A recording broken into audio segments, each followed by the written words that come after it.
Baik, Assalamualaikum warahmatullahi wabarakatuh. Sebelumnya saya berterima kasih banyak kepada teman-teman dan juga kepada dosen mata kuliah metodologi penelitian Pak Bani sudah memberikan waktu saya untuk melakukan presentasi pada hari ini. Sebelumnya, nama saya Satria Rahmadani, saya dari kelas SIP 3A, absen 26. Saya akan memaparkan metodologi penelitian saya yang sudah saya buat semenjak beberapa pertemuan yang lalu, yaitu analisis faktor-faktor yang mempengaruhi adopsi dompet digital di kalangan mahasiswa dengan menggunakan pendekatan model TAM dan UT-AUT. Jadi pada saat hari ini saya akan memaparkan tentang bagaimana sih dalam hal perspektif mahasiswa dalam menggunakan dompet digital sebagai sarana utama dalam transaksi ataupun yang semacamnya. Jadi,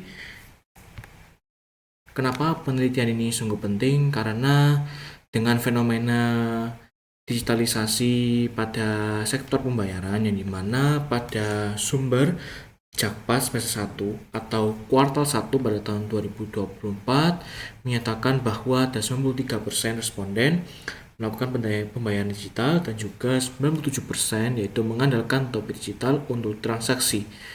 Dan ada cerita sedikit bahwa bayangkan kalau ada seorang mahasiswa, mungkin sebut saja Budi ya, yang dimana ini Budi sedang antre makanan, yang dimana Budi sedang membeli makan siangnya untuk di kantin seperti itu. Saat di depan kasir, dia sadar kalau ia lupa ambil uang tunai. Dulu ini momen yang kayak gimana itu panik ya, yang dimana Budi harus pulang terlebih dahulu untuk mengambil uang tunainya. Tapi hari ini Budi tenang aja.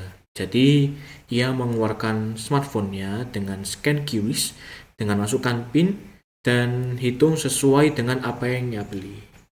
Jadi itu adalah fenomena kayak storytelling, gimana sih Budi sedang menjalankan pembayaran tunai lewat digital tersebut. Jadi ada yang dimana itu adalah rumusan masalah dan gap penelitian. Dalam beberapa kasus penelitian yang dimana ada rumusan masalah itu sendiri, yang pertama yaitu apa aja sih faktor teknologi, sosial, keamanan, dan promosi yang dapat mempengaruhi secara simultan.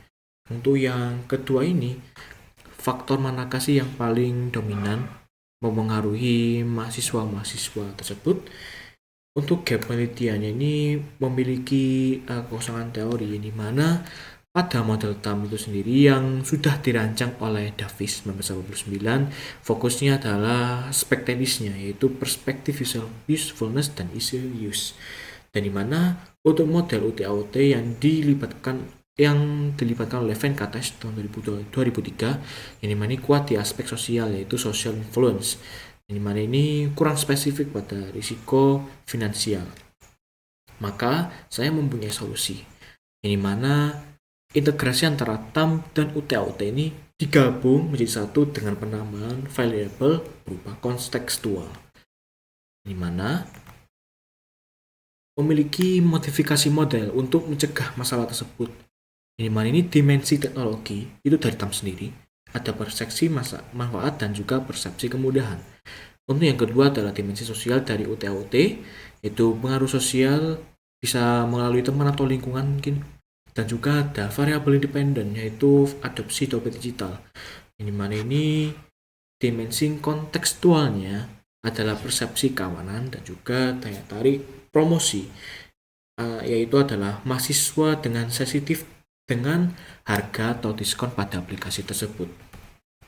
Nah, untuk desain penelitian sendiri ini yang sudah saya rancang dengan metode penelitian yaitu kuantitatif asosiatif.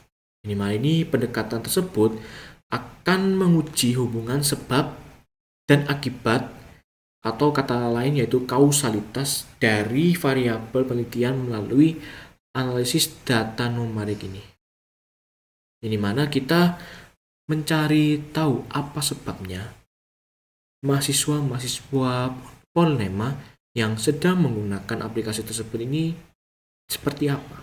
Seperti itu. Untuk desain yang digunakan, ada cross-sectional, yaitu pengambilan data yang dilakukan pada satu titik waktu tertentu untuk memotret perilaku adopsi mahasiswa saat ini, yang memiliki tujuan yaitu menguji hubungan sebab akibat antar variabel independen terhadap adopsi dompet digital.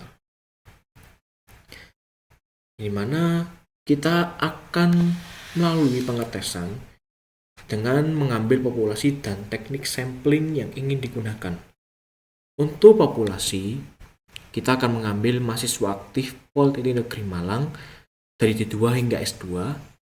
Kenapa saya memilih hal itu? Karena Polnema menyediakan ekosistem yang ideal untuk transaksi digital yang lebih cepat.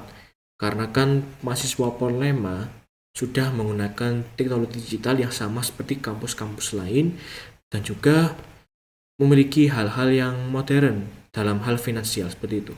Untuk teknik sampling akan menggunakan purposive sampling. Akan dilakukan secara pengambilan sampel dengan kriteria-kriteria tertentu. Untuk kriterianya ada usia 18 hingga 25 tahun, pengalaman menggunakan e-wallet selama 6 bulan pada aplikasi tertentu, dan bukan mahasiswa tahun pertama. Yang dimana ini kalau dalam kriteria eksklusi adalah mahasiswa tahun pertama, pola keuangan sebelum stabil.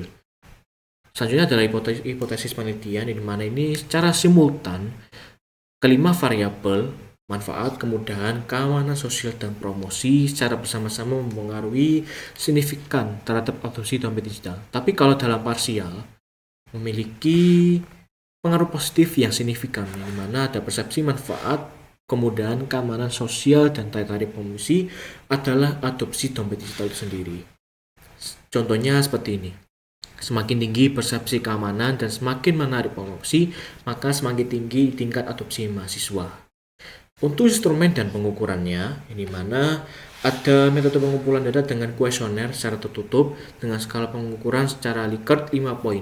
Sangat setuju sampai dengan sangat setuju. Dengan variabel ada manfaat, kemudahan, keamanan sosial, promosi, dan adopsi. Dengan beberapa contoh indikator pada petanya sebagai berikut yang tidak saya baca secara bersamaan. Untuk kesimpulan metodologi ini dapat diibaratkan seperti meriset seperti menu makanan favorit mereka yang ada di kantin pada tentunya pada mahasiswa SD, SMP, atau SMA, yang dimana ini mengapa mahasiswa memilih menu tersebut dengan variabel pengaruh, apakah karena enak, higienis, harga diskon, mudah dimakan, atau mungkin teman-teman makan itu. Dengan kontribusi penelitian saya yaitu metode ini sebagai tolak ukur dalam presisi untuk mengetahui bumbu-bumbu yang paling dominan dalam mendorong adopsi teknologi finansial di kampus. Dan segitu saja dari saya. Ini adalah referensi utama dan referensi pendukung yang digunakan pada presentasi yang saya lakukan pada hari ini. Sekian, terima kasih kepada teman-teman dan juga dosen sekalian. Assalamualaikum warahmatullahi wabarakatuh.